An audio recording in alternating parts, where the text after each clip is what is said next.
Okay, when we are organizing the resources, we have to be aware that we have access to the past paper questions as well. Because if we don't know what is coming our way, how can we prepare for it?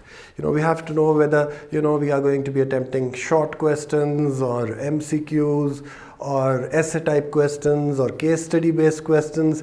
I have a separate section which is, attributed towards, attempting these particular type of questions, which will be coming, in the case, in the course a little later.